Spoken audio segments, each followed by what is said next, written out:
firstly, so good to see you, ma'am. Likewise, thank theatre you. में movie release हो चुकी है doctor जी, काफी अच्छा रिस्पांस मिल रहा है अभी तक। आपको क्या कुछ रिस्पांस मिला है? Can you share with us?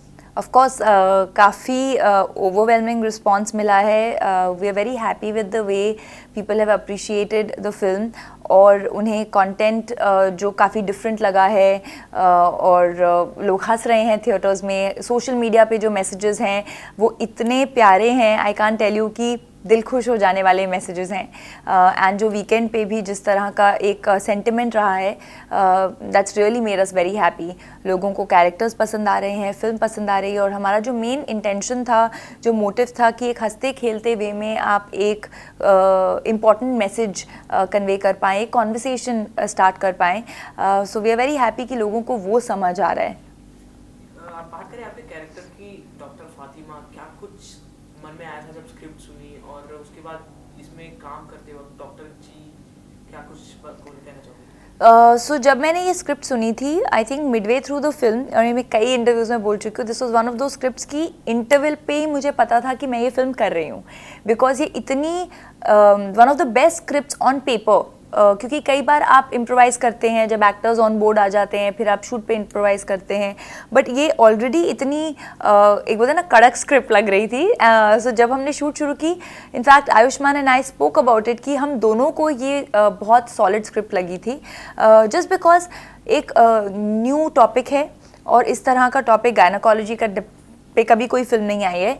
And इस टॉपिक को ह्यूमरस वे में और इमोशनल वे में कन्वे करना मुश्किल है, but the way it was handled, वो मुझे उसी टाइम पे पता था कि मुझे ये फिल्म करनी है. और डॉक्टर फातिमा का जो रोल है वो काफ़ी स्ट्रॉन्ग कैरेक्टर है. वो बहुत ही she might be from a smaller town, वो मेट्रोपॉलिटन सिटी से नहीं है, but she is very progressive, she is very, of course she is a doctor, so she is progressive, she is very bold and you know strong in her head, opinionated and very righteous. Trailer देखने के बाद ही लोगों को आपका dialogue वगैरह काफी पसंद आने लगे थे. कुछ डायलॉग सुनाना चाहेंगे आप? आई थिंक मेरा एक डायलॉग है जहाँ आयुष्मान कहते हैं कि प्रॉब्लम क्या है ना कि मैंने बचपन में लड़कों के साथ क्रिकेट तो खेला बट लड़कियों के साथ बैडमिंटन नहीं खेला. सो आई टेल हिम दैट अगर तुमने बचपन में लड़कियों के साथ बैडमिंटन खेला होता ना तो आज ऐसी बेकार बातें नहीं करते. So that is just like a way to say कि maybe Dr. Uday's character didn't know what is right or wrong, but the society and the patriarchal society और जो आपकी conditioning हो जाती है कि लड़कों को लगता है कि एक तरीके से behave करना है कि वो you know, तो अगर तुमने बचपन से लड़कियों के साथ बैडमिंटन खेला होता तो आज ऐसी बातें नहीं करते. जी, अब हमने देखा भी आप काफ़ी रिस्पेक्ट के बारे में बात कर रही थी लड़कियों को लेकर, तो कितना इंपॉर्टेंट हो जाता है लड़कियों को रिस्पेक्ट देना, ये तो काफ़ी लोगों को पता है. आपके साथ कुछ इंसिडेंट हुआ है ऐसा कि आपने किसी को बताया हो कि नहीं ये तुम गलत कर रहे हो, रिस्पेक्ट देनी चाहिए लड़कियों? नहीं, मतलब ऐसे मैं जाके किसी को ये नहीं बोला रिस्पेक्ट देनी चाहिए, बट हाँ मैंने झाड़ा है अगर कोई कुछ ऊपर नीचे बोलता है, बिकॉज वहाँ मेरे अंदर एक फ़ौजी का खून है तो वो एकदम मुझे गुस्सा आ जाता है. और मैंने ऐसे सड़क पे भी, जब मैं बहुत छोटी भी थी, कॉलेज में थी, हम लोग एक ट्रिप पे गए थे and somebody was following us and taking photographs and I think I was 19 years old and we were a group of 6-7 girls. तो वो हमारी अपने फ़ोन पे से फ़ोटोज़ ले रहा था. तो किसी ने बोला कि यार ये आदमी हमको फॉलो कर रहा है हिल रोड नैनीताल पे. So I just went, I said क्या फ़ोटो ले रहे हो, मतलब मैं गुंडी, सो क्या फ़ोटो ले रहे हो. तो I held his collar, snatched his phone and all that कि तोड़ दूंगी मैं, you know. So I always feel that you have to stand for your self if there are some people who are not behaving the right way, because only then हमारी society एक balanced society हो सकती है. Because if you can not respect women who are responsible for bringing life on this planet, then I don't think you are worth respect yourself. You know, talking about caste, how's the experience with working Ayushman sir? Ayushman experience was amazing. He's an amazing guy, very very talented, comes with a exuberant energy, बहुत dedication के साथ काम करते हैं और मुझे बहुत मज़ा आया उनके साथ काम करके. बात करें डायरेक्टर की, तो आपने इस मूवी में एक लेडी डायरेक्टर के साथ काम किया, तो कितना डिफरेंस हो जाता है मेल डायरेक्टर और लेडी डायरेक्टर के साथ काम करना? हमारी फिल्म का जो थॉट है वो ये है कि डॉक्टर डॉक्टर होता है, मेल या फीमेल नहीं, उसकी क्रेडिबिलिटी से देखा जाता है. जिस उसी तरह डायरेक्टर डायरेक्टर होता है, मेल या फीमेल से उसका कोई क्रेडिबिलिटी का कनेक्शन नहीं है, वो अच्छे डायरेक्टर हैं या वो अच्छे डायरेक्टर नहीं हैं. एंड आई थिंक अनुभूति is a very good director and she is somebody who is very nuanced, काफ़ी डिटेलिंग पे ध्यान देती हैं. उन्होंने अपने डेब्यू के लिए इतना यूनिक कॉन्सेप्ट चुना. So I wish her all the luck. ये डॉक्टर जी की कहानी आपके पर्सनल लाइफ से कितना रिलेट करती है, अगर कुछ नहीं, मैं ना तो डॉक्टर हूँ ना मैं गायनेकोलॉजिस्ट हूँ, तो मेरी पर्सनल लाइफ से तो रिलेट नहीं करती. बट आई एम श्योर एक रिफ्लेक्शन है. मैं आपको ये ज़रूर एक एनेक्डोट बता सकती हूँ कि जब मैं छोटी थी, when I was 15-16 year old, तब मुझे एक बार गायनेक के पास जाना था और वो मेल थे. And I my self felt a little shy, you know. मुझे लगा कि oh no, male doctor. But मेरी मॉम मेरे साथ थी, so then it was fine. और मुझे नहीं मालूम कि कब ये ओवर द ईयर्स चेंज हो गया, because now I don't have that thought and I never had it before the film also. लेकिन जब मैंने ये स्क्रिप्ट पढ़ी तब मुझे रियलाइज़ हुआ कि हाँ यार, ये थॉट तो मुझे भी एक बार आई थी. वो तो बिकॉज मुझे एक्सपोजर मिल गया, एक ग्रोथ मिल गई, यू नो, जस्ट एक्सपीरियंस मिल गया लाइफ में. यू नो, जब आप इवॉल्व होते हैं और अगर आप सही तरीके से इवॉल्व होते हैं या आप ग्रो करते हैं, तो then these things don't matter.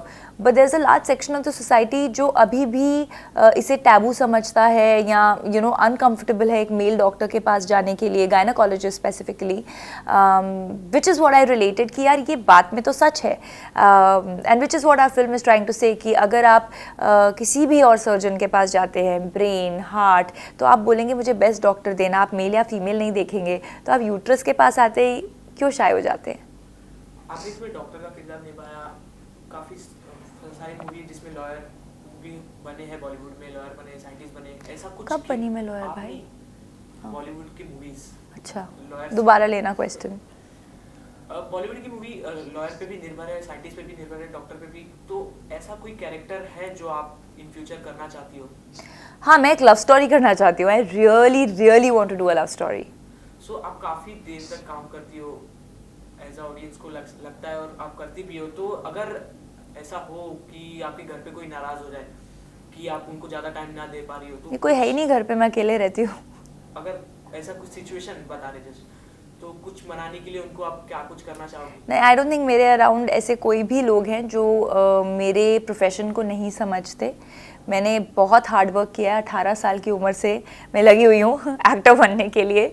I think मेरे पेरेंट्स से लेके मेरी फैमिली, मेरे फ्रेंड्स, मेरे आसपास का जो भी सर्कल है, they understand the nature of my work and they know that मैं जेन्युइनली ऐसी इंसान हूँ जो अगर हो सकेगा तो मैं वो 15 मिनट भी निकाल के टाइम निकाल लूँगी. So I think it's very important to have a solid support system and I have one. इसी के साथ साथ इस दिवाली आप थैंक गॉड में भी दिखने वाली हो.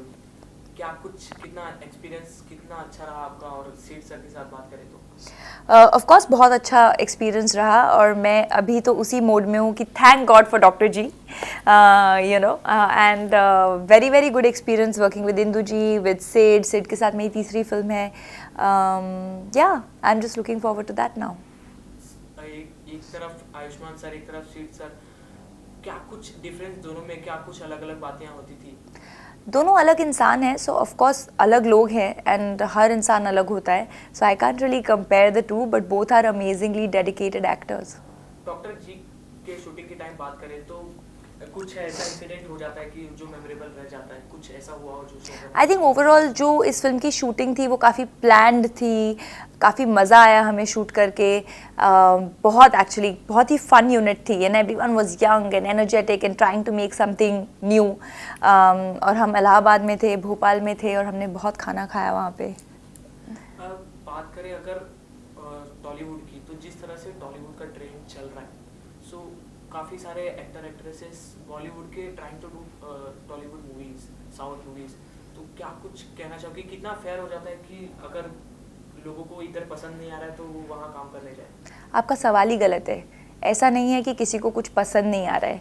I think Tollywood is making great films, I think Hindi is making great films and I think इससे बड़ी बात क्या हो सकती है कि एक ही देश में इतना ज़्यादा टैलेंट है कि हर रीजनल सिनेमा भी फ्लरिश कर रहा है, हिंदी सिनेमा भी फ्लरिश कर रहा है और बाउंड्रीज ब्लर हो गई हैं. और अगर आप एक best of all the worlds लाके एक फिल्म बनाएं तो आप इंटरनेशनल लेवल पे फिल्म बना सकते हैं. मतलब India is a country which is so diverse in its culture.